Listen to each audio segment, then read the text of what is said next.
Out of date. Okay, I'd like to entertain a motion. Excuse me, Mr. Peterson? You say they've been replaced. The curriculum has been replaced, Yes. and physically the books too? Yes. Okay, so moved. Can I have a second on that? Second. Could I take the vote, please? Mrs. Coonan? Yes. Mrs. DeWitzik? Yes. Mr. Peterson? Yes. And I also vote yes. 4 in Thank the you. affirmative. That was pretty quick and easy. Next, we have the superintendent evaluation review. Mrs. DeWitzik, I'd ask that you kind of review this with the committee if you could, since you're the one that pretty much came up with this for us, and I appreciate your work on that. No problem. If you could just take it from here and let us know what's going on with this. The attached evaluation of the superintendent, this is actually to add as policy. What we did is when we did the evaluation of the superintendent, there was some discrepancy of whether there was a motion for the type that we use now. And that is also attached to the documents. And I went through the back minutes, and I couldn't find it. So there was a little bit of, did we approve it? Was it approved? So this is basically housekeeping. This is really what this is. It's nothing new. It goes through the evaluation of superintendent. It goes through the evaluation procedure, how the phases go through. There's a timeline right in the policy, especially pointing out that the evaluation, two-part process, first part being no later than May 1st. The second part is that it gets turned in and is read in May, and that also helps the flow of the turnover with the new committees and everything. It's done before the new ones come right in, so that helps out too. It also is very specific on how the performance indicators are rated, so that there's no confusion on what parts have to be filled out, and also if there happens to be a part that someone doesn't fill out, it addresses that information on how you get to the average scores. So I think this is really a housekeeping, and we talked about really formalizing the policy because we kind of had a little bit of an old one. We thought we had the motion a few years back to adopt this policy, but we couldn't find it really in books, so it's really just housekeeping. So All right, very I good. put that together. And thank you For you. very much for doing that. Has everyone had a chance to really review that, to read through the policy, Mr. Peterson? Yes, I have, and when I'm looking at, Pat, there's no changes. What you're asking No. tonight is basically to accept it, which we thought, or I had assumed, that I had or we had accepted, because when Dr. Iverson left, we did not use this for his final year. The first time it was implemented was through Dr. Harlan. Right. And I do know that it was on a trial basis with her, but there's nothing in writing for minutes for either one for a trial basis or for the acceptance of this document to be used? No minutes whatsoever through the chair, Ms. Peterson. I went through to see that when we went through to make sure that, when we're going through the policy, that this Okay. section was done. There was nothing. There was reference to looking at this and talking about it at the next meeting, and the next meeting notes have nothing on it. So this is really housekeeping because we've used it twice. And we just really need to make sure our policy's set up so that anyone coming in or anything, and also just to let the superintendent know how he's being evaluated and what course to do. So that's really all this is housekeeping. It went right through the process that we used and have used, but now it's in writing, so. Mr. Peterson? I don't want to belabor it, but I know we used it twice for Dr. Harlan. Mr. Boss, were you aware we were using this particular form? Yes. Oh, okay. I have no problem with reaffirming it. So moved to accept this as policy and document. I'll second. Okay, so put it to vote. Yes. Sorry. Mrs. DeWitzik? Yes? Mr. Peterson? Yes. And I also vote yes. And just to tag on a few little comments to this, if we could, there was a lot of confusion this year. I think we all pretty much went through the review process with Mr. Boss, and he, we think he's okay. He got a pretty good review from us. But at the same time, everybody was reviewing it just a little bit differently, using the form a little bit differently. And really what this policy, I had asked Mrs. DeWitzik to give us a clarification on we wanted to make sure that every person on the committee was utilizing the form exactly the same, and Mr. Boss, or whoever the superintendent may be, is reviewed by everyone exactly the same. So that really is why we wanted to clarify this document, and we really wanted to put it in as part of our policy so that each year this could be pulled and anyone who was on the committee would have an understanding as to what to do with this document and how to utilize it. So again, thank you very much for your work on that, Mrs. DeWitzik. And that is now policy. Mr. Bosch, you have that, so you'll know what we'll be rating you on next year? Yes. Very Thank you. good. Very good. I'm going to start yours now, Mr. Boss. All right. Thank you, Mr. Spitz. You're welcome. Correspondence, we have none. We have nothing from subcommittees or study groups, so we automatically run on to Mr. Boss, Superintendent of Schools. You have the floor, sir. Thank you, Mr. Spitz. I do have a couple of things. First of all, I just want to report to the committee that the fire safety project at the middle school has been completed, and it has passed inspection, and it is operable as we speak. Also, I believe before you, you have the final draft of the cultural club's expedition to Greece, and I believe that it's exactly what the committee was looking for, so I don't think we'll have any problem with that. I would like to request permission from the committee.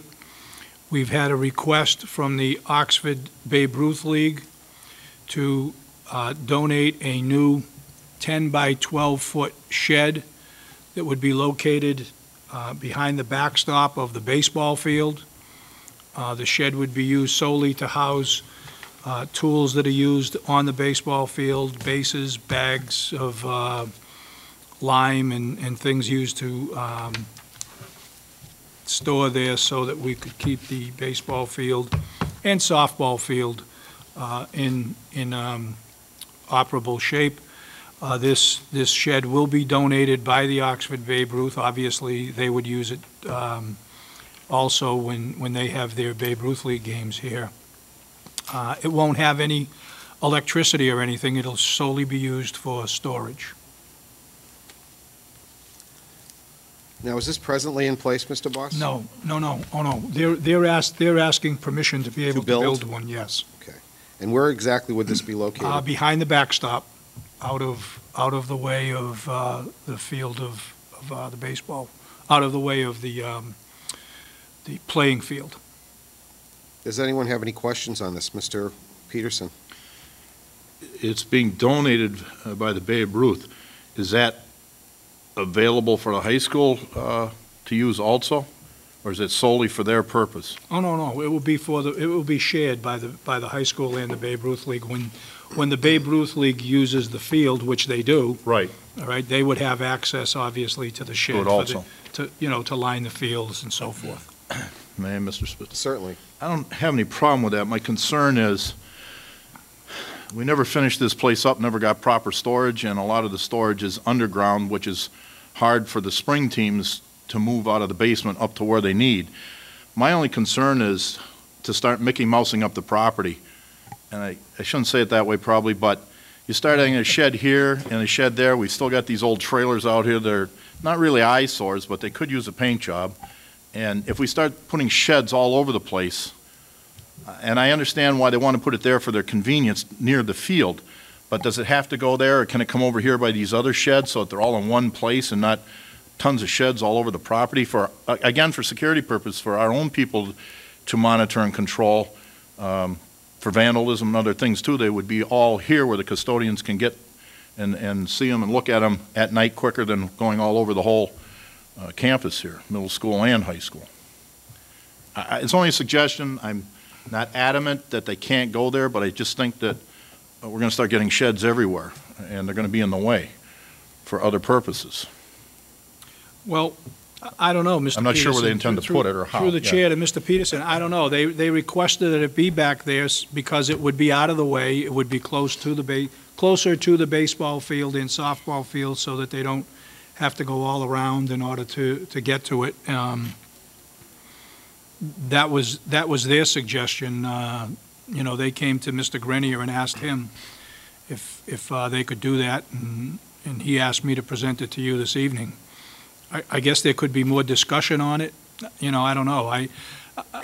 Obviously, we need storage. We don't have storage. We don't have sufficient storage in the proper places, and hopefully at some point we'll be able to get rid of these eyesores. I'll call them eyesores if you don't want them, Mr. Peterson. They're eyesores. And hopefully at some point we can get rid of them, and that would be a start anyways of, because I'm sure that the Babe Ruth, if they build a shed or buy a shed, however they're going to do it, would be, you know, a nice one. It's not going to be just a piece of junk that they throw up there. Question, Yes, I Mrs. did. Dwidzik? Yep, thank you. I just have a couple questions on it. Obviously, I can understand, you're absolutely right, we need storage desperately here. We've talked about that. And just to remind all the committee members, I think it was in April, and I can say this because I said I would come back and do, the Booster Club came before the committee and is in the process of looking into, and is still looking at the replacement shed out here. They have earmarked $10,000 startup funds, and I believe the committee had asked them to go back and look at cinder block as opposed to frame, and that's where they're at now, is trying to get some prices to see where that shed can be built, when and how, and then to come back to you. So, I mean, obviously, we do have sheds going up, that's on the agenda for everywhere. The question I have is, on this, is like, I understand that the Babe Ruth will be in partnership with the high school over this shed. Who would have the keys for these sheds? Because that becomes, do we keep our materials in there, and then during the summer, the Babe Ruth will take over? So if something happens and there's vandalism, where does that come under? Their property? I mean, how many people have keys? Because I think we all know that we have a key situation where keys are passed out to people and not necessarily collected. So we have all these keys out, and once again, we get into this. So I'm not sure how much property should be out there, and I do understand the shed being over there, because I know they'll need that, but maybe a little coordination. I don't know who should coordinate all of this between, you know, Babe Ruth wanting to donate it, thank you, that's a great thing. If they should get together with the Booster Club, because you get the Booster Club wanting to donate and build something. I can kind of see where Mr. Peterson's going, all of a sudden we're going to have little houses popped up all over here with all different colors. But I think it's a great idea. I just don't know if one central point should coordinate between both entities, trying to make sure that it gets done right. I don't know, is it a frame shed that they're thinking of? Will they put down a flooring on it? I'm not sure, Either? through the Yeah. chair to Mrs. DeWitzik, Yeah. I'm not sure of the specifics Yeah, of it, and I'm sure that, you know, before they either buy or erect a shed, we would come before the committee again with more of the specifics. I think what they're looking for at this particular point is just an okay to go ahead and look into it, whether they're going to buy one or whether they're going to construct one with, you know, I really don't know at this stage. I think what they're trying to do is find out if it's okay to even think about putting a shed out there. I think, Mr. Peterson. Personally, I think it's okay, Mr. Boss. Again, just a few slight reservations. I would like a little more discussion on it, maybe. I don't know how soon they intend to do this and what size shed it is or anything else either. And to coordinate with maybe the Booster Club, which we're already, like Pat said, trying to work on finances for. I'm not against it at all. We need storage. I totally agree with you. And we got a big problem here for everybody that uses these fields or anything else. When were they looking to do this? Can you get back to them and they can get back to us with a little sure. more detail? Yes, I think basically what we're looking for, through the chair to Mr. Peterson, I think basically what we're looking at is the committee's approval to go forward with it, with the concept, and then they'll come back with some details. The only detail that I have at this particular point is that it's a 10 by 12 shed, So, Mr. Boss, and I it won't think, have electricity. based on what I'm hearing from the committee, I think that we all do approve the request for additional storage, which would include the Oxford Babe Ruth. But at the same time, we do need more specifics Okay. before we can say, this is where we need you to put it, that type of thing. I'll carry it one step further. I move that we accept this idea and work with them and the Booster Club at the same time as we continue to formalize more storage plans, et cetera, because there are certain things on hold because of economics. And I have no problem with moving forward, letting them look into it, and getting back to us with more particulars. Do I have a second on that motion? second, All right, let's put it to a vote. Mrs. Coonan? Yes. Mrs. DeWitzik? yes. Mr. Peterson? Yes. And I also vote yes. So they do have the authorization, Mr. Boss, to go forward with it, Thank you. and we'll just need a little more feedback on it as it progresses. Okay, thank you very much. Okay. And the last thing that I have is that the latest figures on the ROTC as of today, we have 52 ROTC students enrolled. with an additional anticipation of anywhere from 3 to 5 new enrollees within the next week or so. So it appears as though we're going to make our quota, because right now, the enrollment at the high school is 546, so we need 54 kids in order to maintain the 10%. So it does appear as though we're going to make that quota that we needed to make. The encouraging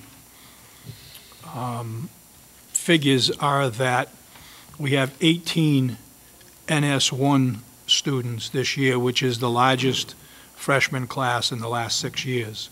So some of the recruiting that has been going on obviously has paid off as far as that goes. The thing that's holding us up right now is the fact that we only have 7 NS4s, and that's a small number for seniors. But the commander and Mr. Grenier are very optimistic as far as meeting the quota for this October 1. Mr. Peterson. I know we were given a date when we need to know. Once this date arrives and we have these figures, is that locked in for the year? Does this fluctuate afterward? Through the chair to Mr. Peterson, everything is official as of October 1. And they accept that date for the full year then? Correct. Thank you. Are you all set, Mr. Boston? That's all I have Great. for tonight. Mr. Himmelberger?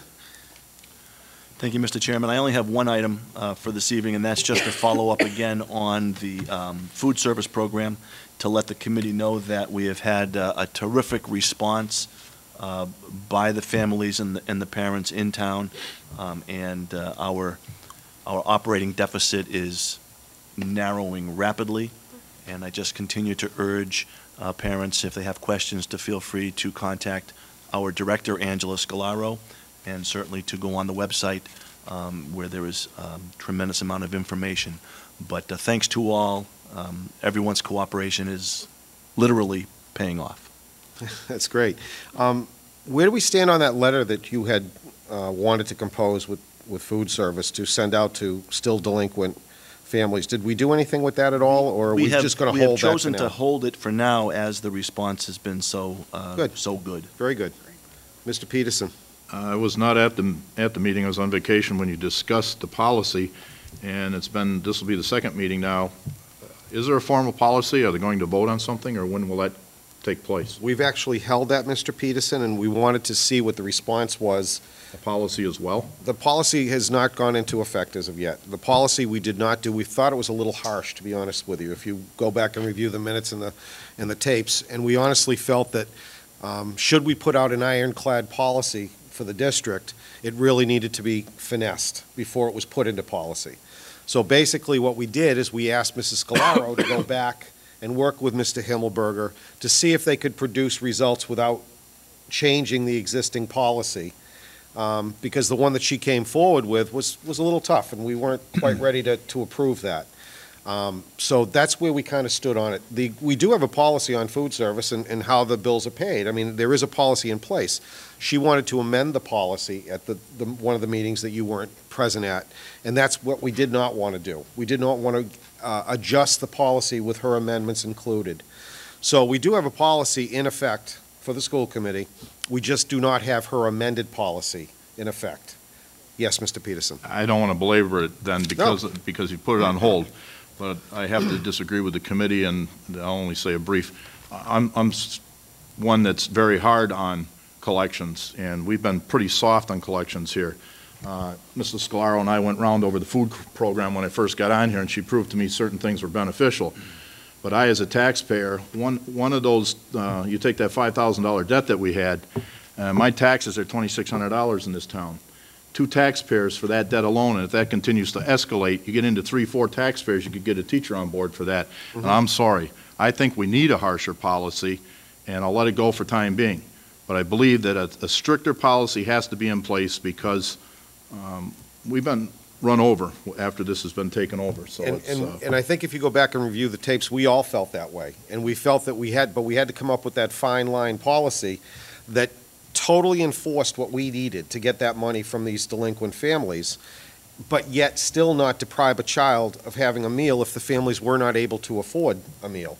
So it really is that fine line that we want to make sure that every child in Oxford has a lunch. And that really is, to me, was the holding point on that policy of just coming out with a blanket policy which stated that if you don't have the money for your food, you cannot eat.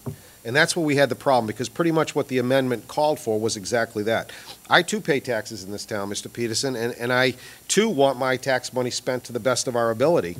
But at the same time, I think you really can't cross that line between saying to a family that can't afford the program that their child can't eat. So that's kind of what we had a problem with, and that's where we are. Yes, Mr. Peterson. But I don't think the policy was that way, and there was enough in it, and always has been. This community has always taken under the guidance that if someone can afford to eat, we pick it up, or if someone can't afford to go on a field trip or something, we pick it up. But looking at the numbers and looking at the ones that hadn't paid, as an example, the chronic ones, it's like my job. I have what I call the season ticket holders, the chronic delinquents that have to be tightened up, and we can't continue to have the chronic delinquents that continue to use our money. We have the chronic taxpayers that don't pay their taxes too, which they've tightened up. And, collections has to be done if they like it or not. So how about if we recommend this, Mr. Peterson? How about if we say that you work with Mrs. Galaro on coming up with a policy that the committee can approve and still do what you want to achieve with it? I don't have any problem with that. My only reason for bringing it up tonight was to make sure that if we're going to just let this die or proceed with it, if she wants something tightened up, work with her then, okay? So you'd be willing to do that? I'd have no problem knocking on the door to get the money for it. No. We just want you to work on a policy, Mr. Peterson. Right? Jeez. Thank you, Mr. Spitz. So I would appreciate it if you could get with her and let her give you a copy of the policy she presented to the committee. And you might be able to finesse it so that we can both achieve what we want out of it. Thank you. Okay, thank you for your time. Mr. Himmelberger, you're all set? I'm all set. Thank you, Mr. Chairman. Thank you for your input. We really appreciate that. From school committee members, Mrs. Coonan, we'll start on your side if we could. Thank you. Just one quick thing. Thank you, Mr. Boss, for continuing to help with the NJROTC numbers in getting that information across. Just to confirm, we do use the enrollment date, the enrollment numbers of the 546 and not the opening day, correct? Correct. Okay. The enrollment figures as of October 1, not as of August 28th. Perfect. Thank you. That's all. Mrs. DeWitzik? Just a few things here. Last meeting, we were handed out some retention numbers that I had asked for, and I believe everybody had them in their packet. I gather I would just like to ask the committee what their thoughts were with those retention numbers, because when I looked at them, I basically fell off my chair. For the most part, you will have one or two students that are retained back, and I've spoken with Mr. Boss about this. 3 grades, grades 6, 9, and 10, were just, I thought, rather large numbers. Example, grade 6 had 6% of their total students retained. Grade 9 was the mind-boggler one, with 12.5% of the students being retained. And grade 10 was 6% again. To me, that was huge, and I did speak with Mr. Boss about it, and I gather, I don't have last year's, but I'm definitely positive I didn't see double digits like that. So my question is how, obviously, my other committee members feel about that, and what are we doing about that? I mean, when you have one grade having 12.5% of the students staying back, I guess we need to know reasons. I mean, I'm sure there are reasons maybe outside the scope of just absences or a learning problem, but we obviously have to address that, because that becomes an issue for us in our numbers. I mean, it's a trickle-down process. If we're talking about staffing and in those classes and how big they are, I mean, you start taking 23 students in grade 9 and keeping them back, you could get over 200 in one class, and now where do we put the... So I guess what I'm asking is everybody's else, and through the chair again to Mr. Boss, what are we doing to address this issue? And I gather we really need to be on top of this. I mean, I'm glad we asked for these numbers, or else we might not have gotten them, but to me, this is huge, and I was surprised to see it, and I was wondering where we are, if anybody else had any comments on it, or also what are we doing to address that? Mr. Boss? Through the chair to Mrs. DeWitzik, I think, we had discussed this before. The 23 students in grade 9, some of the result of flat out not doing the work, and some are the result of not going to summer school, or choosing not to go to summer school. And at some point, I think that they have to suffer the consequences. I mean, it's not that we're not trying to do something with these kids. We offer after-school help. We offer summer school to prevent retentions. All of these things. We have a new 3-day-a-week graduate student from Assumption College in Guidance who is setting up a study skills class for the freshman class coming in. That she will teach one semester to one group and another semester to another group. I guess that's basically what we're doing. I think at some point the students have to realize, and so don't the parents, that it's not always a free ride, and that when we offer things to them to be able to make them successful, and they choose not to accept them, then it's like anything else. There's consequences, and in this case, the consequence is to be retained.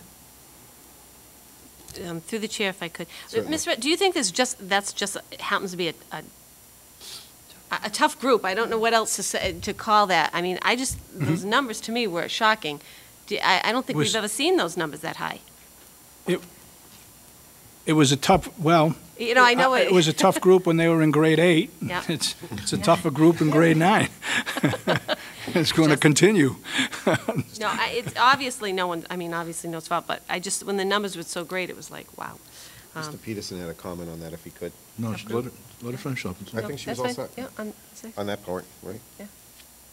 I don't have any problem with the retentions, and I agree with you, Mrs. DeWitzik. The numbers are extremely high compared to what we have, but I went through this once before, and Mr. Boss knows it too, that when I first got on here, that we were having special summer school classes just to get them to graduate, and I said I wouldn't stand for that anymore, and we wanted to know by February how many children weren't going to actually graduate so that we could help them, not necessarily with remedial things earlier on, but you get a fair idea of when these particular students are starting to slide.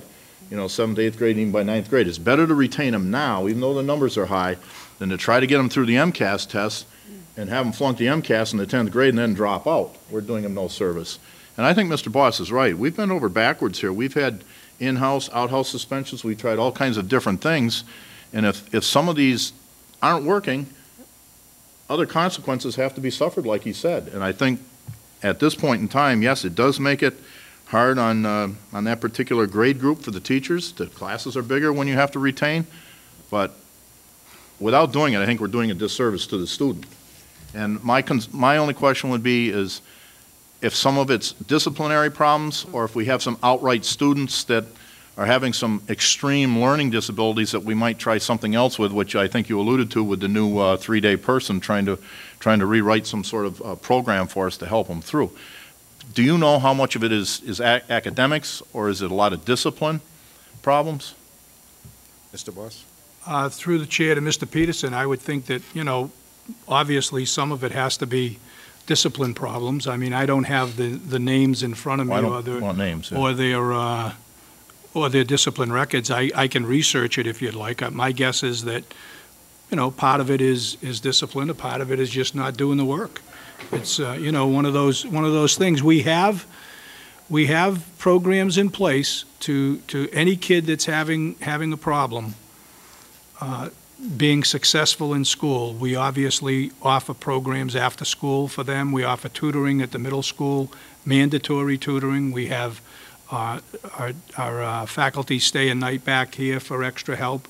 We have extra help for the MCAS tests. We have extra help for grades 11 and 12 if they haven't done well in the MCAS. In grade 10, We have extra tutoring for them during the day, not after school. So, you know, we do reach out to these students. We try to make them successful. We do need them to reach out somewhat and help us too and put in half an effort. Mr. Peterson? I don't know if it would do us any good or not. Probably nothing we can do about it. You're doing everything you can. Is there a way you could alert us earlier on of these numbers before the actual retention and the final deadline like this? Like I said, I'm not sure it would do us any good because we really can't do anything to help you on that. It's in your hands. They have to, you know, if they thumb their nose at it, they have to suffer the consequences. And my only concern is the ones that are really trying, which I think over the years we've tried to accommodate, and you have enough programs in place to try to help them get through. So, And in my opinion, through the chair to Mr. Peterson, in my opinion, that if a student is willing to work and a student really wants to be successful in whether it be the elementary, middle, or high school here, you have people that would reach out to those students and make them successful. I think you have to work pretty hard with the dedicated staff and administrators that we have in this system. You have to work pretty hard to fail. Mr. Peterson? I'm sorry, one more question. As far as the family end of it, the parental end, are they failing at the same time, or are they actually trying to help us with delinquencies, truancies, and things of that nature, or is it a whole gamut? In some cases, I think we get parental help, but I'm not going to say that it's the parents' fault or the student's fault or anyone else's fault. I think it's just, it's a fact of life that, as I call it, and I know Mr. Himmelberger has heard me say this a million times, I think right now people think we're in the age, we had the age of enlightenment back years ago. I think now they think we're in the age of entitlement. And if people just show up, they're going to be successful. Well, unfortunately, that's not the way it is around here. You're going to have to do some work and to be successful. We'll do everything that we can to make you successful, but you have to do a little bit of work and help us too. All set. Mrs. DeWitzik? Thank you. I agree. Everything. I agree, Mr. Boss, with you. I was curious about being truancy, discipline, academic. It really did stump me when I saw that number so high. So I know we're doing hopefully everything that we can to reach them. And you're right. It comes to a certain point that it's not fair to hand them something that they haven't earned, because that's not really going to help them in the long run either. So I was just, obviously those numbers were just shocking to me, and I just wanted to touch upon them because I did ask for them. The other thing that I would ask is, I know, Mr. Boss, you mentioned the Cultural Enrichment Club and the student agreement from Greece, and I appreciate that.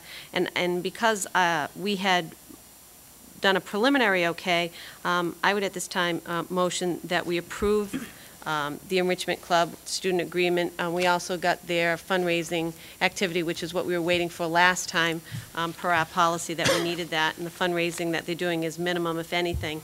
So with all that information, per all the requests and the previous restrictions and guidelines that we made, I would motion to approve the trip to Greece. Do I have a second on that? For further discussion? Certainly, Mr. Peterson. I have no problem with everything in place myself personally.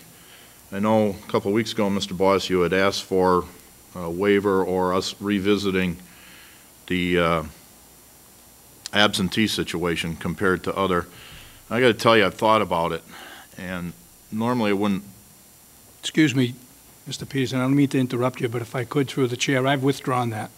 And for what reason? Too much of a battle with us? Yeah. All right. We're all set if you're It all set. wasn't one worth Well, fighting. if you're all set, fine, but I'm all set. I have rethought that for future, and it might be worth visiting in the future then, all right? Okay, all right. All right, Mr. Did we have a Fine. second on that? Yes, I a did second for discussion, so there is a second on it, yes. Okay. Mrs. Coonan? Yes. Mrs. DeWitzik? Yes, Mr. Peterson? Yes. I also will abstain on this one. I will also abstain. No one else did that. No one else did. No one else did. I was all right. thinking I could vote on that one, but I Yeah. can't because my wife's going to be a chaperone on that, so I really shouldn't put my 2 cents in there. Yeah, Yeah, two more things, I think quick. we have some precedent. Regarding the food service, and Mr. Himmelberger talked about that, and I was thinking about that. In the meantime, since that discussion that we had that night with Angie, and we were talking about this, a couple parents, as we were talking that night, talked about the PIN numbers, and the kids putting them in and believing that maybe the PIN number wasn't right. And I have spoken about this before, and I was wondering if, I guess through the chair, maybe to Mr. Himmelberger, if he could just look into, and I know it's expensive, but hey, we've got to look into it, a system where we have IDs, and they're scanned. Instead of the children punching in their number, every child will have that card. And the card is scanned, and that takes the place of putting in numbers. Obviously, if you've got your card and it's scanning through, no one else is putting in your number, which I think becomes one of the things that people say, you know, we didn't buy lunch that day, and the number went through. And there's a lot of kids going through the lunch line, and I'm not saying that they do it on purpose, but I find it hard to believe that you really can look at the name and the number and the child next to them coming through and absolutely know everybody, and the number coincides with who's buying it. So you could hit a 4 by mistake and be somebody else. But if there is a system out there, and I have seen it at other schools, where each child's given an ID card and they swipe this card. It's used for lunch. It's used for library books. It's used for attendance. When you come in late, you swipe it through. It takes a lot of work off of like secretaries and the librarians, and everything's in this age of technology right out there.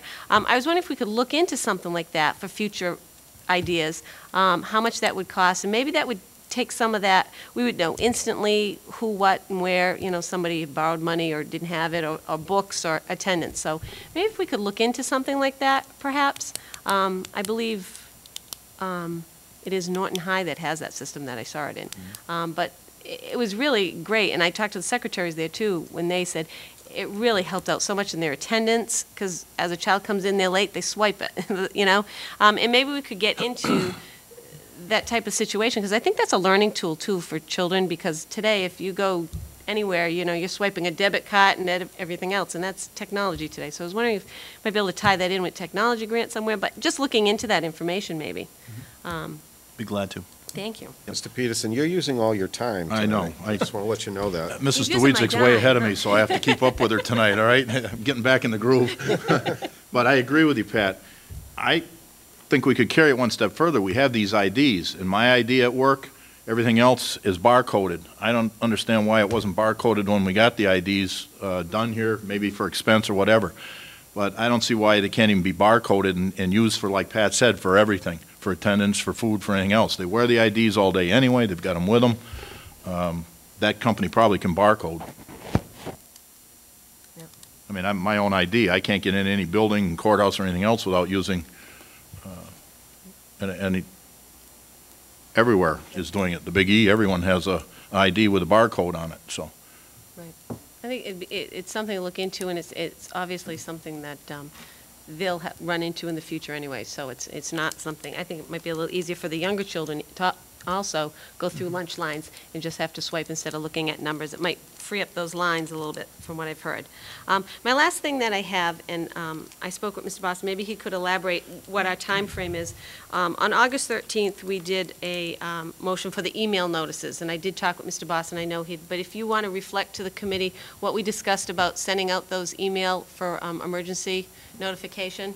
Yes, actually, I had spoke to Mrs. DeWitzik about this, and I apologize to the committee. In my haste to get school opened, I didn't reflect on the minutes, and I know you did make a motion to have a packet go out on emails. We do have an administrative council meeting tomorrow morning, and I will mention to the administrators to please get some kind of a packet out in their Thursday. I know the elementary schools put out a Thursday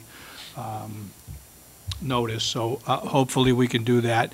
And we are still investigating at this time. Mr. Trahan is investigating some type of alert system, phone alert system and so forth. So we are looking at that, and he probably will have some kind of a report for me at tomorrow's administrative council meeting.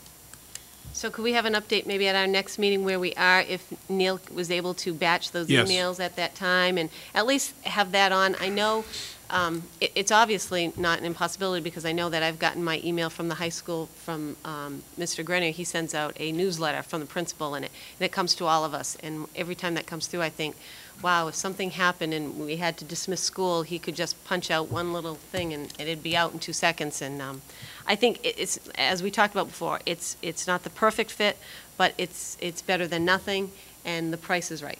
So I would appreciate that. We could just be updated next meeting, and that's all I have, Mr. Chairman. Very good. Thank you very much. Mr. Peterson? I have nothing. I'll pass tonight. Oh, jeez. You don't have to do that. I was just kidding with you. I'm all set for tonight. You sure? Yes, thank you. Okay. You're bad. I just have a couple things. I wanted to comment on the memo that Mr. Boss put out to the school committee, the updates. There's some things on here that I think the public should know about. And first of all, again, Mr. Boss, I mentioned this a lot. I really appreciate these memos. It makes it very simple for us to keep up with what's happening in the school system. One of the items that was brought to our attention was the technology department, through the effort of Mr. Neil Trahan and Mrs. Kathy Barris, secured a $75,000 technology enhancement grant from the Department of Education. The purpose of this grant is to improve student achievement through one-to-one laptop computers, assist students in becoming technologically literate, and provide quality professional development to faculty so that they can more effectively integrate technology into the classroom. This, to me, is a big deal, and I want to thank them publicly for going after this grant, and to thank the state for giving it to us, because that really, I think, is really going to make a big deal. It's going to help our technology education within each of the schools, and I really want to thank them and thank you, Mr. Boss, for following up on that.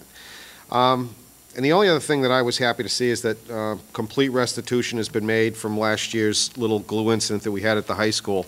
So the town did get paid back for what it cost us for that incident, and I really appreciate you letting us know that that in fact did happen. So thank you. Mr. Peterson, did you have something? I'm sorry, I do have, and I do appreciate this memo, Mr. Boss. I attended the opening of the school for the teachers and the staff.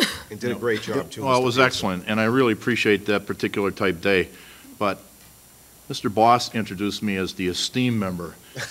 He was polite about not calling me the old member like the rest of have in the future. But I'm looking at this memo, Mr. Boss. We'll write a script for him next time. I know. I don't think we even have these pencil sharpeners anymore. You're older than I am using these pencil sharpeners, sir. All right? But I haven't figured out what you put in the pencil sharpener. Is that my nose or a carrot? All right. Thank you. I do appreciate that. Thank you so much. So we have our comments through. Comments from the floor. We'd like to open the floor if we could. We'll close the floor since there's no one here. And I do not have any requests for executive session, so I would like to entertain a motion to adjourn the meeting. So moved? Second.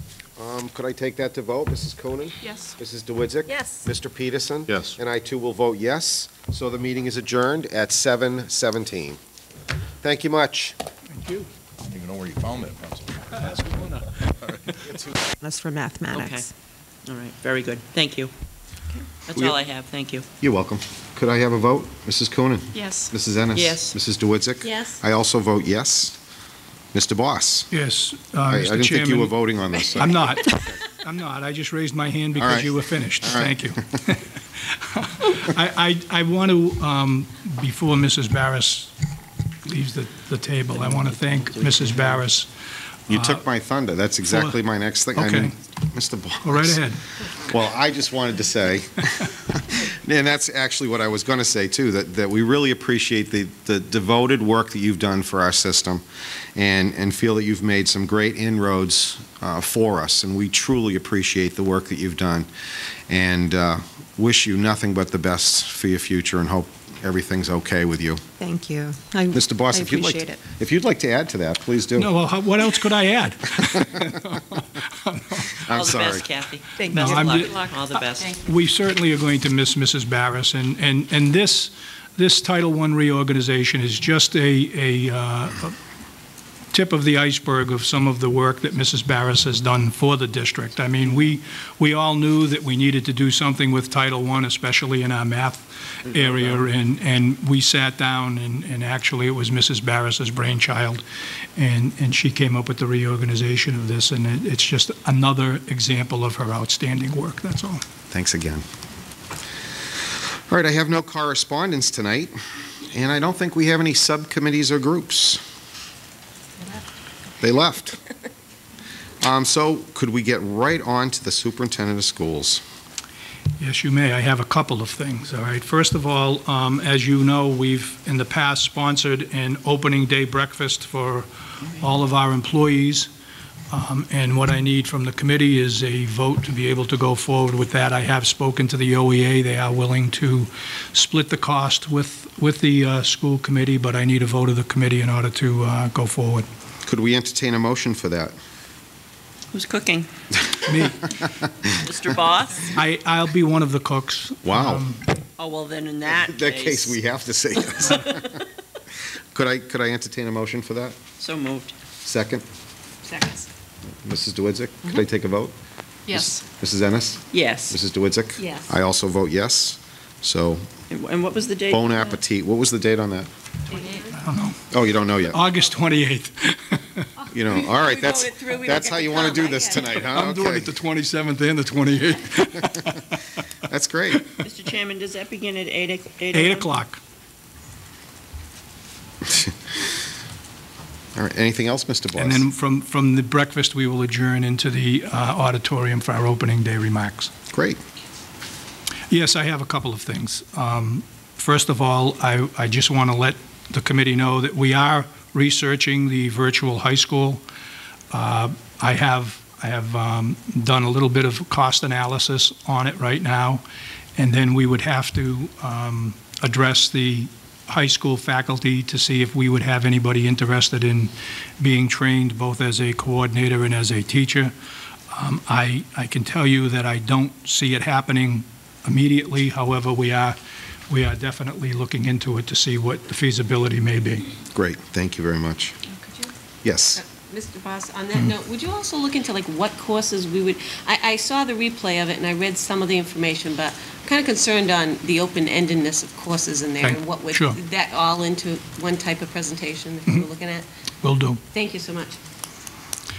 Also, there was a little bit of confusion, Mr. Chairman, concerning our dropout rate that was published in the newspaper, and I need to tell you that it was combined, our dropout rate was combined with Project Coffee, and I had reported that out at the last meeting that we had, I believe. And the fact that we were having some difficulty in separating the alternative program from the high school program. I believe that we're going to be able to do that. The DOE just came out with a new policy to change the alternative education SIMS reporting so that they will be a separate entity. But I went through the dropout rate that we had in the formula that they give you. And the way you do the dropout rate is you take the final dropout rate divided by the high school enrollment and then multiply it by 100, and that's what your dropout rate is. Ours was 5.5% for the district. However, when you, and I quite frankly knew most of the names on here that of the dropouts, and so I went through each and every one of them, and we came up with a total of 23 dropouts for the high school and 11 for Project Coffee. And so when you multiply that out using the formula that they give you, the high school dropout rate was 3.7, and the coffee dropout rate was 1.77, so that gives you the total of 5.5. Mr. Boss, just a question for you on that. Sure. Did you say it was 3.7 for the high school? Yes, it was. Correct? Yep. That's still high. It is a little bit high, but Do we have we tried to put together a plan or anything that we feel we can do to become more in line with our sister communities? yes and no. Okay? I have spoken to Mr. Grenier about, the dropout rate. I know that it appears to be high. However, without going into any particulars, I looked over the list of students, and quite honestly, I would say out of the 23, there was probably four or five at the most that I think we may have missed. The rest of them we tried.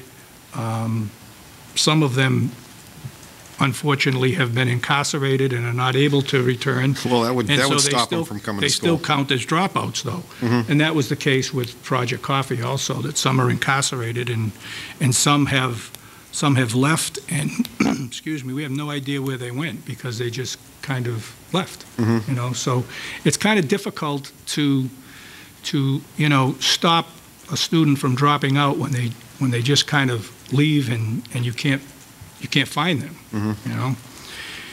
I was just wondering if we had talked to any of our sister communities about what they're doing to keep their rate at where they are versus where we are. Well, we probably have one of the strongest programs to prevent dropouts in the area in Project Coffee, and still it's very difficult to keep them from dropping out.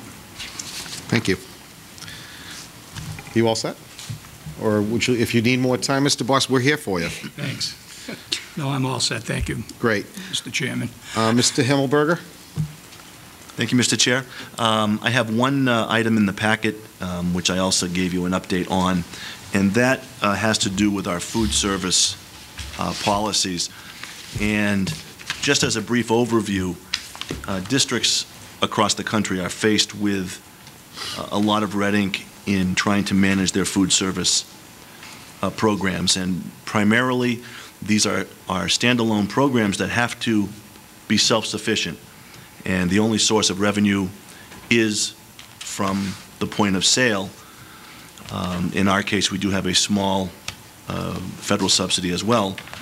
But over the last couple of years, it has been increasingly difficult to finish the year with all of our revenues as we have anticipated them. And from the U.S. Department of Education, the recommendation is for individual districts to add to their school committee and school board policies so that all families have a clear understanding of what is expected in order for food service programs to operate in the black. And we have our food service director, Mrs. Scalaro, here, and I would ask her if she could come up and to field questions and maybe give you a brief insight into what we actually have been facing. This is just a quick overview in terms of what we have instituted and what we would like to be adopted by the committee in a first reading. Mrs. Scalaro, welcome. Good evening. I guess I'd like to say first that we're thrilled to death that every student that comes in and wants to eat with us, and we have no intentions of trying to discourage any child from eating. But we do need to get their parents and guardians to understand that it's no different than going to McDonald's. When the child gets in line, they've got to have some money or have the paperwork to back up what is needed. And your Title I also goes a lot on that free and reduced counts, and we try very difficult, and it's very difficult to get some parents to stand up and do what they need to do. But we all have to as parents. We've all been there. And as Mr. Hellenberger said, that nationally and statewide, they're asking us please to get some charge policies together and to get it through our school committees because it is becoming a very large problem. It has been many years since there was a federal or a state law that said that we have to feed every child. That is no longer the case. We have to stand alone on our budgets, and we have to have the money in order to buy the food to feed these children. So we do our best, and we want them all to eat, but we do have to have the money. As an example of what happened this year, during the year, most months, and most days of the month, we were $5,000 in the hole, just in charges outstanding. And that averages out to over $250 a day that the kids are not bringing their money in. Right now, today, we're still sitting. I ended the year, got a few checks today. went through everything. I'm still $3,500 out. That's almost 400 students that owe us something. Some of them are very large. And that's not even taking into consideration the students that have left the district that I can't collect from. That's another $1,000. They just left the district, as you say, with dropouts and whatever, and when they leave, it's gone. So what we're trying to do is to get a policy that we can make work, try to take care of the children. We already do all the free and reduced. We do them daily. I do them as fast as I can get them from any parent. We do direct certifications through the state, which we pick up an awful lot that wouldn't ever do their paperwork. We do family applications, so a family only has to make it out once, sign it for me once, lasts for the entire year. We have always had prepayments, cash, checks, and if any parent prepays in the elementary level at $25 or more, they get a free meal. At the middle school and the high school, $30 or more at a time, they get a free meal. And we started the online payments, and we have about 130 parents already on that. And that's been great, but we need this policy, and the sooner the better, that I can try to get these parents to understand that this is not a billing service. Yes, some of them pay after I bill, but it's amazing with all the information, they send exactly what they owed, not what they've already 2 weeks later added to the bill. That's great. My question to you is, do we have that website available tonight that we could give the public as far as where the parent could go online to? Yes, it's on our OXPS website. It's right there. It's highlighted, NutriKids.com. Great. And it's very easy for them to get in there and sign up. Anybody has any problems, they can just call me.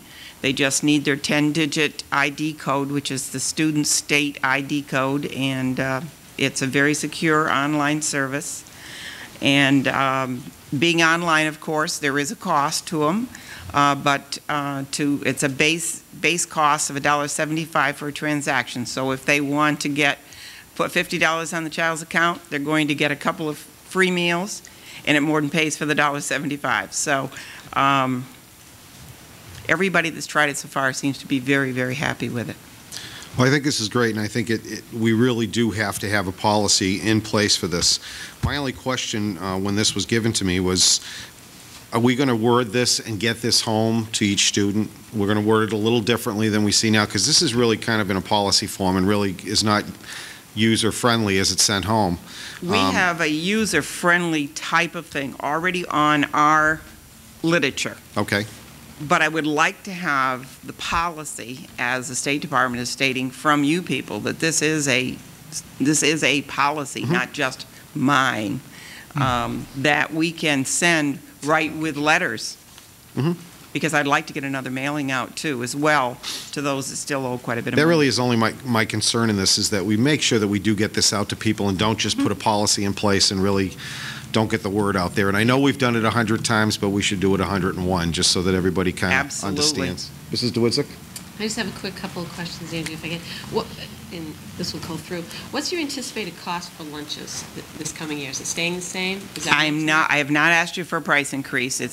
We're going to go for the 4th year now without, but I don't know how much longer we can hold. It's $1.75 at the elementary, $2, $2.25, and $2.50 at the middle school and the high school, depending on what they take. We have multi-pricing there. Okay. And 40 cents for reduced across the district. And then there is breakfast at the middle school, which they're a special school, just like Title I. They get some extra. It's $1 for breakfast, no cost for reduced. And at the high school, we have a breakfast for $1.25 and 25 cents for the reduced student. Okay. How, on some of those charges that you talked about running up, how high at some of an individual? I have some that are over 100.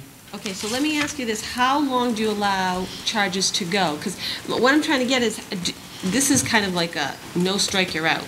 And what I'm thinking about is the one child that poor little Peter comes and says, oh my God, I don't have thing, and is told, sorry, tough luck, no can do. Is there a thing where we have 2 strikes, you're out? I mean, if it's $1.75, I understand we don't want to float that, but I'm worried about the child who honestly forgets his lunch, and we say, that's just too bad, and you starve all day. And how were you covering for those, the one that was up 100? I mean, obviously, let's be serious, if no one asked for it, they just keep charging it, and they're just going to go through. Thank you. So I was just curious what you did, and did you ever have a cutoff point? Obviously, when they put their card through, you see a debit. Did someone say, you know what, this is the 3rd day in a row, I think you need to see the principal or contact one of the head cafeteria people and a note be sent then? Or when did that trigger? We have the ability, and we use the ability in our system to set a limit. Mm-hmm. We changed some of those limits this year because our administration and I wanted to work on, can we make the parent more accountable and not say anything to the student? I agree. That got us into bigger trouble. Okay. Was it because you increased the waiting Yes. time? Well, Okay. no, because we increased, we just fed the Dollar. child, and it got out of hand. So that does not work. So we need to be stronger on it. There will definitely be a difference of how we treat the kids according to their age that they're in. We will set limits, but even if we had little Johnny in 1st grade, he met his limit, his parent has still not taken care of it, we will see that he's taken care of, and then we will, hopefully with the help of the principal also, make some phone calls direct. I can't call 250 kids a day to check on that, but if we can get some help there with those real chronic ones and try to get, maybe all we need is a free or reduced lunch for them. Right. What price credit triggered the phone call or the memo out? The memos, the letters, I send letters. Is it weekly on Friday, look, see whoever's got a debit and all letters go out, or is it individual that you're looking at it? I send letters as often as I can possibly physically do it. Okay, so you don't have a range when we hit that? When I send the letters, it's usually like $5 and up or something like that, trying to keep the postage, the letters to some semblance of, but it's a lot of work. Okay.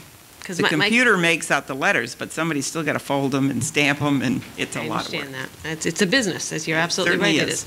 My concern, and I'll be honest with you, is just for this, it's, a no tolerance policy. There That's- will be a learning curve. Right. There but has to be a learning curve. I'm worried about the children who don't. That's the no tolerance thing. I totally agree with you. You can't go into debt over this.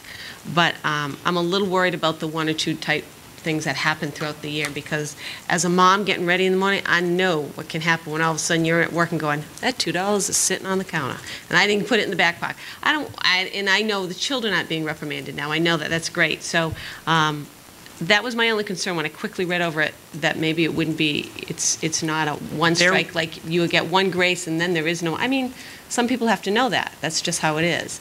And it is an education to the child, too, to know that. Right. I forgot that once. Now, maybe I have to be responsible and say, Mom, I But there really will. need that, or Dad. That will be in the system with no problem. Right, Plus but it's my not in this employees- policy that I was just looking at, Right. and then we have to be careful on that wording. And Right. if it is that, then we have to say that. All set? Yes. Mrs. Ennis? Right with you, Mr. Sherry. I just want to ask, when you are speaking to, whether it be the mom, the dad, the guardian, is it always the same people? 3/4 of the time. And their excuse is? Or their reason is? My child didn't eat it. My child had food at home. They were supposed to take it with them. That's their problem, not mine. They've got a job. I could give you a long list. Okay, all right. A long list. Even elementaries and young elementary children, many times the parent will say, well, but I gave them a lunch. And I'll say, well, maybe you should check with your child. And they'll call me back and say, you're right, they did charge because they didn't like my lunch. They threw it away and bought yours. And what am I supposed to say? Yeah. We are trying to do a good quality lunch for these children, and $1.75 is pretty cheap for a meal. Do you have you researched, Mr. Chairman, if you don't mind? Nope. Have you researched other school districts in the area that are doing this? Yes. They're running into the same issues? It's nationwide. Okay. It's becoming a Then- huge problem. Okay, then I have to say, right now, I am going to ask that we hold this policy. And the reason I'm going to ask that is because I think that the school committee also should take a look at what is going on, whether it be just locally within our, say, 50-mile radius. I'd like to see what they're doing and how they are either successful or not. I have to agree with Mrs. DeWitzik in some of this. I have gotten calls, and everyone knows that I have gotten calls that, you know, my second grader didn't get to eat today because they were told in line that they couldn't because their balance was overdue and the little one didn't even know what was going on. So I think that we need to take a further, deeper look into this. If we are not getting the message across, there's a reason why, because they're not understanding something. And I think that parents, on the whole, absolutely want to make sure that their children get their lunch, have their breakfast if it's offered. If they're headed out the door and they know that they didn't have a bowl of cereal, but they can have something when they get to school. I think on the whole, they absolutely want to pay for it. But I have a feeling, and it's maybe from some of the experience that I've gone through, that I think something's getting lost in the translation here. So I would like to, Mr. Chairman, through you to Mr. Himmelberger, maybe, and our superintendent, look at this a little bit deeper and see what are we missing. If it could be just a fine communication line that's just not, it's just not, you know, the chain is not linked. I don't know. I don't know what it is, but I think that's what the problem is on some of this. Is there any way that we can, for the opening of school, put together I don't know if it would be a letter or some kind of a communication to parents that they are responsible? I would put it on colored paper. I would give it a different font. I would make it something that would kind of go, oh, I have to read this. That would say, this is what is the responsibility if your child is going to be part of the My Nutri-Kids and part of the debit program. This is how it works. If your child doesn't understand it, please feel free to call. Put the phone number down. We're here to help you work this through until we come up with a more, I think the policy needs to be very, very defined. And if it's going to be a one strike, you're out, I would never support that, not in a school district. I mean, we're talking about some little ones here, and I could never do that. But I think if we can get together with Mrs. Scalero and maybe even some of her staff, because I'm sure that they're hearing, yeah, I've seen this. I'm sure that they're hearing the children, and some of these kids, I know that they left the line crying, and that's just, I can't go for that. I just can't. So if we could maybe do that, Mr. Chairman, and take a little further look into this before we cut it off at the pass. Certainly. Mr. Boss? Yes, thank you, Mr. Chairman. I probably am responsible for a good portion of the debt that Mrs. Scalaro incurred in the past year because... No, we'll pay it off. What are you doing? Because I happen He's to... a hungry little guy. Yeah, no, because I happen to agree with Mrs. DeWitzik and Mrs. Ennis, and that no child should be hungry when they're in school. Not in this town. And it's just one of those things that, you know, it's difficult to communicate sometimes to the parents that they're responsible. We've tried. I mean, we put a limit at one point, I believe, of $25, and then we sent them a letter saying that you owe $25, and then it went to $35, and, you know, it gradually goes up, and still, and I also, and I know Mr. Himmelberger has done this personally, all right, have said that it's not the job of the cafeteria worker to tell a kid that your mother didn't pay or your father didn't pay, so you're not going to get any dinner tonight or any lunch. So I know Mr. Himmelberger has personally gone to each school and told the cafeteria workers that if a kid comes through, then let him come through and we'll handle it later. However, the school lunch program is self-sufficient, and they can't continually operate at a loss. We did discuss this at our administrative council meeting today as to some of the options that we may have. And one of the options that we had discussed somewhat, and we'll go into it even deeper at our next meeting as to how to handle this, was that we will make the parents responsible, not the kids, because the kids have nothing to do with it. The students have nothing to do with it. It's not their fault that they don't get any money when they go to school. But we can send a letter to the parents stating that Johnny came to school without a lunch, without money, and quite honestly, that's negligent, and you're responsible for it, or we have to report it to the proper authorities. Yeah. So we are looking into that portion of it, so. I'm okay with that, and I really agree with everyone. This kind of concerned me a little bit when I first, because of the way it came across. That's why I really wanted us to come up with something else that was sent home, because I felt this was kind of a matter-of-fact thing. That my concern was the same as everyone else's, that this has nothing to do with the kids, the children at all. It really has to do with the parents, and I think we need to come up with a program very quickly, because we'd like to get something approved for you, so with it, at our next meeting, maybe we can get something in paper so that we can approve it and get it sent home for the beginning of school for you. But at the same time, I too have reservations on this, and feel that, yes, we want you to be profitable. We know you're a standalone organization, so it's finding that fine line between taking care of our children and making sure that you prosper enough to maintain the program. And I did have some concerns when I read this, and I think that we need to do a little more with this prior to my giving approval on it as well. So we have entertained a motion, and Mrs. Ennis did give us a motion that we hold this until we do get those clarifications. And I really think that we all need to feel comfortable about what we're sending home. And right now, I too would not want to field a phone call from a parent whose child was crying in the lunch line and sent away because they weren't able to get lunch. So it's that fine line, and I totally get it, and I totally understand it. You shouldn't operate in the red. But at the same time, we shouldn't have hungry kids in town either. So that's kind of where we got to go with it. Mr. Himmelberger. Thank you, Mr. Chair. I just wanted to assure Mrs. Ennis that we did have issues with this in the FY06 school year.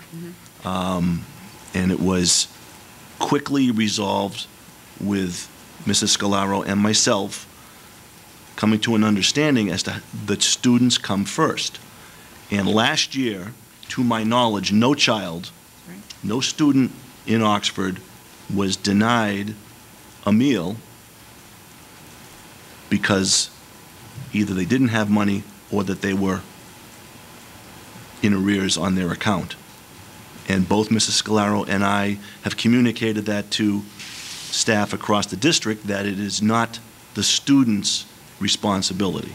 It's the parents' and guardians' responsibility to make sure that they have money either in the account or money with them if they choose to purchase their meals. Very good. Through the food service program. So we do, Mrs. Ennis? And through the chair, Mr. Himmelberger, I want to thank you. I understand that, and I was made aware of your efforts in that, and I thank you for all of that. But I also want to make it very, very clear that we're starting a new school year, and I think whenever we start the new school year, we want to make sure that things go better than it did last year. At least that's how I feel. As we start up a new school year, we have new administration, we have new teachers coming in, we have a lot of great kids, new kids coming into the district, and I want to make sure that nothing gets put by the wayside because we did it last year and we kind of, forget. Well, we did it last year, but we didn't really discuss it this year. And I know that your efforts with Mrs. Scalaro and the cafeteria staff have been, we'll say, tweaked, I guess is the best way to put it. And it's been done very, very well. And I certainly appreciate all of that. And and like you, I think you and I have had the conversation as Mr. Boss and I, maybe we're all responsible for that bill, but no child in this town, in the town of Oxford, needs to come to school and be turned away from having a meal, because we all know that some of the children in this town, that is the meal of the day.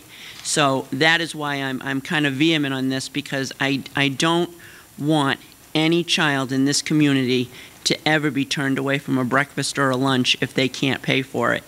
And that's why I think that we're missing something here, and I just hope, we can come to an understanding. But I do thank you, Mr. Himmelberger, for your efforts. Mrs. DeWitzik? I just want to make one point, and really two here. Also, I think we do a service of notifying parents that this happens. I mean, I do know of a case where, especially at the middle school, where there's vending machines, children spend their money that the parents gave them for lunch on the vending machine, and then say, I forgot my money. So until you notify the parent that, and the parent's thinking, I gave you $2, way to go, then you find out there's a little something else that is behind that. So we also do a service by contacting them. I know it's a lot of work and all of that, but I think we do have to find that middle ground of not only do we provide food, but we provide the service of the eyes and the ears during lunchtime, that their children are actually spending the money where it's supposed to be. Some parents, they're just out of the loop. They don't know. They absolutely, I do believe there are parents who don't know that their children go in that line and say, I don't have the money. As you mentioned, there were some that said, I gave me, didn't like it. Absolutely. Well, there's that, right. So it's the communication factor, too, that we have to work on, because if we just say no and we never contact them, a week or two shouldn't go by where someone's holding their money for whatever reason and using it somewhere else. But Mrs. Ennis made a motion. I'd be fine to second and hold it until we can really regroup on it. Great. Do I have a vote on that, please? Mrs. Coonan? Yes. Mrs. Ennis? Yes. Mrs. DeWitzik? Yes. I also vote yes, so that's 4 in the affirmative. We will hold this until we can get some clarification. And I have a comment, and I think that in your comments, and I started out by saying, under no circumstances do we allow children to go hungry. That is not what I'm here for. But your comments in our and this goes a long way to the communication that we need. We all have to be on the same page. My staff can't be the only ones on the line saying, where's your money? It has to be all of us as a family to take care of these children. And I think we all agree with that, but it's just a matter of finding that line Right. that we need to put forth to the community. And we didn't feel that this vehicle really was the line that we wanted to go towards. So. But I think the discussion is extremely valuable, and if we can come up with some more, so everybody in this district is working on that same plane, helps us a lot. That's great. Thank you very much. Thank you. We appreciate your time. Mr. Himmelberger, do you have anything else? That's all. Thank you, Mr. Great. Chairman. Could we hear from our school committee members? Mrs. Coonan, you're up. Thank you. Just a couple of quick things. In our last memo from Mr. Boss, he indicated that the MAP testing was going to begin in early October. Do you know how quickly we'd have results on that? 24 to 48 hours. It's quick enough. That's impressive. And also with the fire safety project, the testing and, has that been scheduled? I'm not sure about the testing. I believe the end of this week that the project is complete, and I believe that they're going to come in at the end of this week to test. And we'll know of that in your next memo? You'll know that in the next memo that Thank it you. passed. Thank you. Well, just as a point of interest on the fire safety, we won't be without if it doesn't Understood. pass. They're not going to disconnect the present fire alarm until this one passes muster. Understood. Okay. Thank you. Mr. Himmelberger, he's just Just Well, chomping at the bit. Mrs. Coonan looked at me, and I had some information for her. Just wanted to say that, yes, this week, the engineer testing will be done, and then once that is successful, then the fire department will get involved and have the final testing. Thank you. That's it. all set. Mrs. Ennis? Thank you, Mr. Chairman. My pleasure. Yes, it should be your pleasure. Well, first of all, I'm sorry I was late. I heard so much about Mrs. Fournier, and I'm so sorry I didn't get to welcome you, but I have to say, I have heard nothing but great things, and I really look forward to working with you at Chafee. My daughter was a student at Chafee. We've moved a couple of streets away, and now she'll be going to Clara Barton, but she loves She's happy. She loves She's smiling. Chafee. Oh, yeah, she was one of those kids. No. No.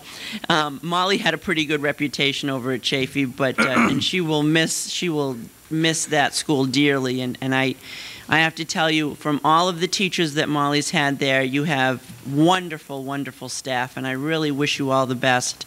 And I hope you can hang out. I don't know, do we have executive session? No, All I right, don't have great. anything If going. you could, because I'd just like to meet you and say hi and all that, but welcome and all the best to you. You have a challenge, of course, ahead of you with it being elementary, but you also have just a terrific, terrific school. You will find that the school family there is outstanding, and one of the most outstanding members of that school family is in the audience, Mrs. Brenneman, and she is the class or the school photographer. She does the newsletter for the PTO. She does it all, and she takes great care of our kids, and you'll see that she's going to be one of your highlight moms, I call her, because she just does so much for the school, and I wish you all the best. But I do have, as I did say, the new school year, so I have some new ideas. As everybody knows, the No Child Left Behind is, what's a nice way to say it? It's Politically say it, please. yes, I have to be very careful, don't I? The press is here. The No Child Left Behind is probably one of my Pet peeves. pet peeve is an easy word. I'd say something else, but I won't. Politically Since correct. Kiana's here in the room. It is a pet peeve, and I have been looking into further information, and I would like this school committee to consider hosting No Child Left Behind forum for school committees, to invite all of our school committee colleagues within central Massachusetts here to the high school, and that would include their state senators, in particular Senator Therese Murray. She is probably one of the most dedicated and devoted senators within our state, and she chairs the Education Committee. And I would like to see if we could have a forum kind of like what we did for Chapter 70, only the goal of this one would be is how will we be successful in 2014 so that No Child Left Behind can be met, which well, I won't say we, I will strictly use myself here. You all know that I feel that No Child Left Behind leaves every child behind. There is no mention in No Child Left Behind of educating the whole child, which is something that is the goal, I know, of this school committee, and many of our fellow colleague school committees are more interested in the whole child than the No Child Left Behind, which is, as some of my colleagues on this committee will say, it's a nice soft phrase, but it does nothing for the education of a student or the business of education because of the mandates and the lack of funding it puts on schools, school committees, school district. And I'm not talking just the Commonwealth of Massachusetts. We know it's a nationwide hindrance, I'll call it. It does awful things to our administrators. It keeps our superintendent sometimes locked in his room, in his office. I have more to say about it, but I'm not going to even go there right now. But I would like to possibly consider hosting an event here at the high school in October. If Mr. Boss could, through the chair to Mr. Boss, if he could have maybe Mrs. Kelly or one of the staff at the administrative office find out, I think that Mr. Kuchar could help us with this, who our Central Mass neighbors are that may be interested. I have left a message for Mr. Kuchar, but I haven't heard back from him yet. But he and I have discussed this also, and it is something that he would like to kick around. But being that we are so southern central, but we're kind of in the middle there almost, I think we're a great location to do this. And I think it would be a great idea for school committees to with superintendents, of course, and their business managers and administrators, all principals, vice principals, and directors of other of the special services and things like that that we have, to be there so that we can hear how we are going to in a united fashion, attack this No Child Left Behind and some of the constraints it puts already on us. So I'm hoping that my committee will appease my request. Wow. And, well, I do hope that you would, think about it, at least think about it. Maybe we could have a vote on it at the next meeting. And that's all I have this evening, sir. Very good. And we certainly will consider that. Are you going to kind of coordinate it for the committee? Sure, I have a lot of extra time. As we all do. No, I would be happy to, if it needs a chair or something like that, I would be more than happy to take on this undertaking, but I'd also ask for either